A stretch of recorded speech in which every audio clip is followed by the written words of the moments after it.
This is Contemporary Chinese, Revised Edition, Volume 2, Lesson 9, Words and Expressions, Part 2.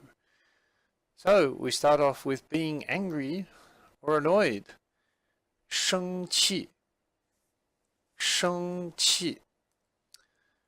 Also, please forgive me for the quality of this scan. It's not very good. 生气. Sheng literally means to generate. Qi means air. So don't take that quite so literally, but yeah, it means to be angry. So for example, here we go. Here you can say, you know, 他很生气. It's both a verb and an adjective. So you could say 他很生气, or you could say 他很生我的气. So, oops, sorry, wrong 气. Where's my 气 gone? There it is. 他很生我的气. So here you can see that it's as a verb, it's a verb-object combination. So 生 is the actual verb, 气 is a noun, and you can see in this usage of it, 生我的气, we've split them because of the fact that 生is the actual verb and 气 is a noun. So 生我的气, to be angry or to be annoyed. Moving on to this next one, 不像话, 不像话. It says they're unreasonably or unreasonable. So if you were talking about some kind of situation and you're saying that the situation is just completely unreasonable, it's ridiculous, you can say that it's 不像话. Often you'll hear parents say this to their children. For example, if they're out shopping and say a very young child has a tantrum because parents won't allow them to buy something that they want, the parents will often say in Chinese, 你太不像话了. 你太不像话. 太不像话了. You're being too unreasonable. Very common. So that's the expression 不像话. Okay, then we have a couple of nouns. We have 电器, so electrical appliances. The 电 we've come across, of course, in 电视机 in part 1 of the words and expressions, and 电冰箱. 器 here, the second character, means an apparatus of some sort, or an appliance of some sort. So 电器, electrical appliances, and it covers everything. It covers all those things like 电视机, 电冰箱, 洗衣机. They're all considered to be electrical appliances. As is 空调, 空调, air conditioner or air conditioning.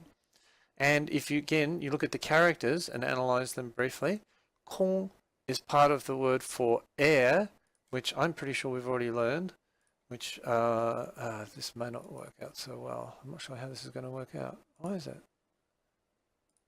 Okay, I might just delete that. 空气 for air, and 调, let me try and think about it. 调整, 调整, 调整 means to adjust. So if you look at the Chinese word for air conditioner, again, it's fairly logical. It is air adjustment. 空调, 空调. The measure word. So as we know, all nouns or most nouns in Chinese have a measure word. So for electrical appliances, including 空调, we have 台. So you would say, you know, 一台空调, 一台电视机, 一台洗衣机, and so on. All right, so moving on to our next word, we have the adjective 旧. 旧. Now it says here old. It's old only in relation to, you know, things or objects. You don't say that a person is 旧. So we know the word 老 from 老师, meaning old. Okay, and that's for people. And then if we want to say, for example, you know, that this television is very old, you would say 这台电视机很旧. So it's old in the sense of an object having been around for a long time. The next one is to remove. 拆. So particularly, for example, I think in the dialogue for this lesson, they talk about repairing the air conditioner, and they need to take it down off the wall. So they need to, in a sense, remove it off the wall and then take it off to be repaired. So in the dialogue, they talk about 拆下来. 拆下来, so it's literally to remove the air conditioner from the wall where it's mounted, and literally you've got to remove it and bring it down. We'll talk more about that in the actual lecture because that's the vocab focus. So it's verb plus what's called a directional complement. But the other meaning that it has for mainland Chinese people is a little bit more, I don't know, sinister. Is that the right word? So just as an example, if you look around on Chinese island, you'll see down where the village is, where the farmers market is on Chinese island, some of the buildings on the wall have this character chai in a red circle. And when that appears on walls in housing or buildings in China, generally that's a fairly ominous sign. What it means is that those buildings are going to be removed in the sense of being pulled down. And so that's happened in a lot of cities in China where, you know, for example, old sections of the city are being redeveloped.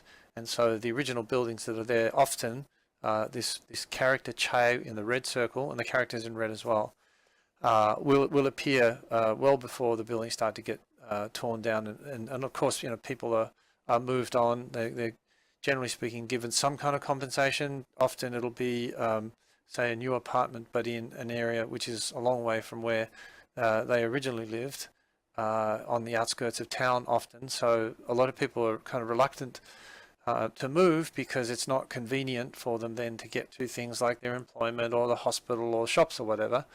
And also, but sometimes they might get monetary compensation, and generally speaking, the big development companies have a very close relationship with local government officials who will often benefit from this sort of development. And so it means that often householders will not receive fair compensation for their building, which could be prime land right in the middle of the city sort of thing, but they won't receive, generally speaking, fair compensation. So that's happened to my own parents-in-law in the past. So the word chai has both that innocent meaning of pulling something apart. So for example, if you want to take a television apart, it would be chai kai lai. Chai kai lai. So that's literally to open something up and to pull it apart, to strip it down if you like. And then on the other side of that, when you're finished and you want to put it back, then you're going to zhuang. So it can mean, so in that case, I think in that dialogue we talk about the air conditioner being repaired and then zhuang shang qu. So literally mounting it back up on the wall. It can also mean, though, on, say, an existing item, a machine of some sort, or maybe even, let's say, you know, a 自行车, a bicycle, 自行车, and you want to install a new item on the 自行车. For example, it might be a bell or a light, where you can say, you know, 装在上面.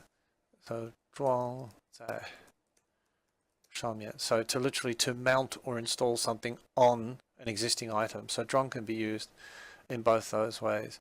In terms of sort of, you know, being the reverse of this pulling down of buildings, you don't use 装 to mean to build something. It's only to mount something on something else. And next one is 送. 送. I suspect that we've come across this in an earlier lesson. That was the one on birthdays and giving a gift. And so this giving a gift is a completely different meaning to the way it's used in this lesson, but you can say 送礼物 to give a gift. Here, 送 means actually to take something somewhere, or to deliver it, to deliver something to somewhere. Okay, and I think in our dialogue it talks about the 空调送到店里去, to send or to deliver it to the shop, or it might have been the other way around. Once it's repaired, then they'll 送到家里来, they'll send or deliver it to your home. So 送 has a couple of different meanings. One other meaning, so it can mean to deliver something somewhere, but it can also mean to take someone somewhere. That might have even been the one that we actually learned. It can mean to take somebody. So, 我送你到机场. 我送你到机场. I'll take you to the airport. And we've learned the opposite of that, which is to 接. And actually that's interesting. So 接 meaning to pick up or to collect. And there is an expression 接送. You'll hear a lot of Chinese parents talking about or complaining about having to, not so much in China per se, but in, let's say, those that live in Australia, talking about having to, drive their kids all over the place. So to pick them up and then to drop them off, sort of thing. And that expression in Chinese is 接送.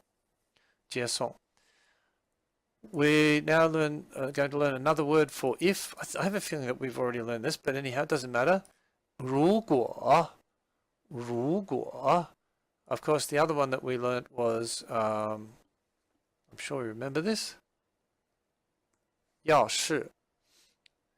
And when we learned 要是, we also learned that we could add the 话.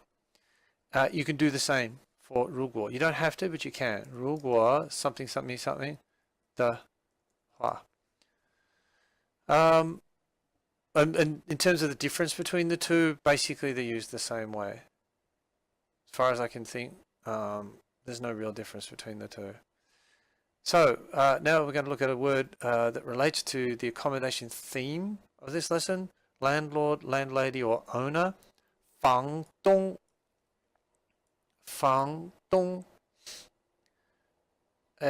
房 we've seen already in part 1 of the words and expressions, meaning a house of some sort. 房子.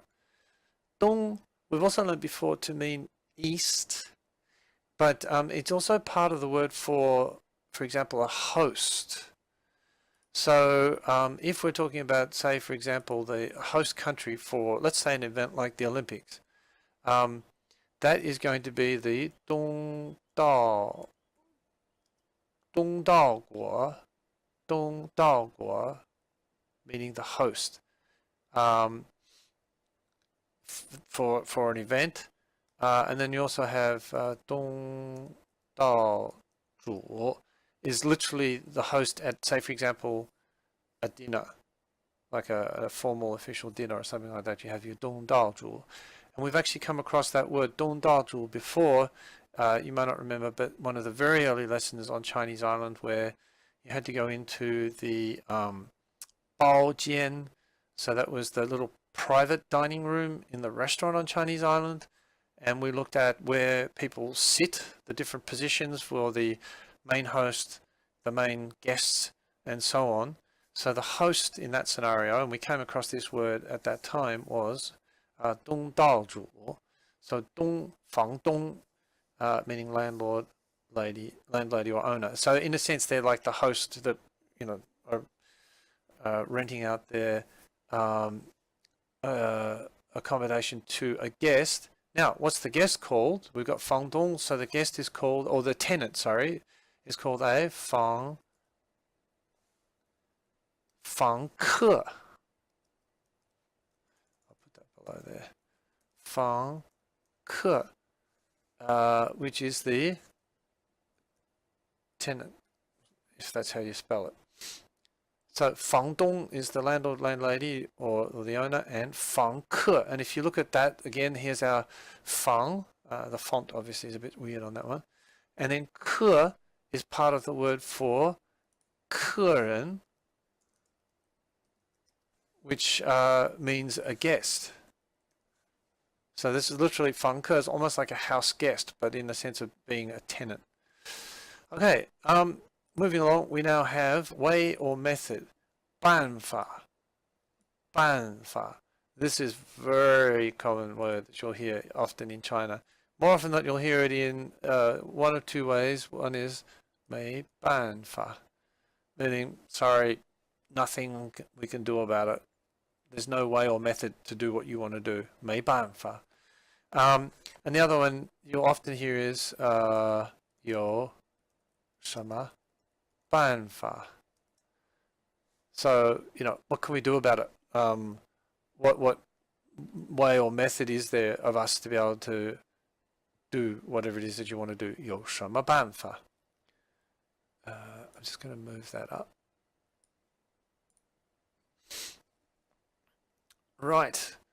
So moving along, we've got 只好.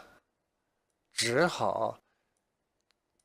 To have to be forced to, and you could also say you cannot but do something.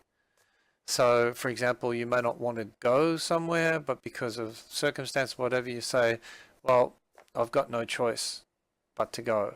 我只好去. 我只好去. So, the 只好 often is going to, not often, it is going to be followed by a verb. So that's kind of a handy one to know as well. This one here, number 15, all right, it's not very clear, so I'm going to type it out again.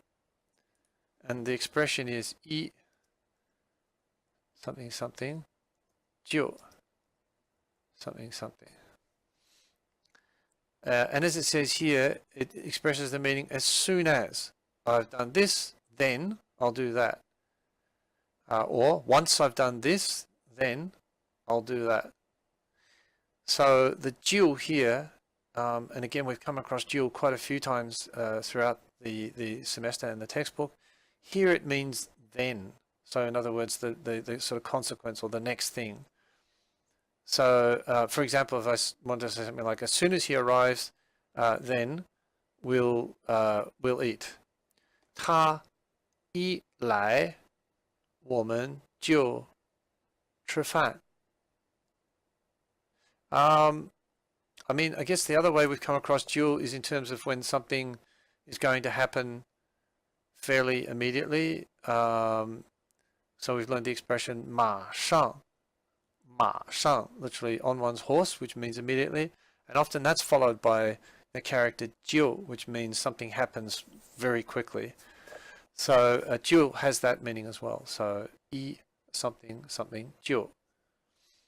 And then the final one, again, you'll see in the dialogue, I think in the particular example, the person that's saying this expression is a little annoyed at the situation and is making a strong suggestion. And so this is placed at the end of what it is that they're saying to emphasize the tone of what they're saying.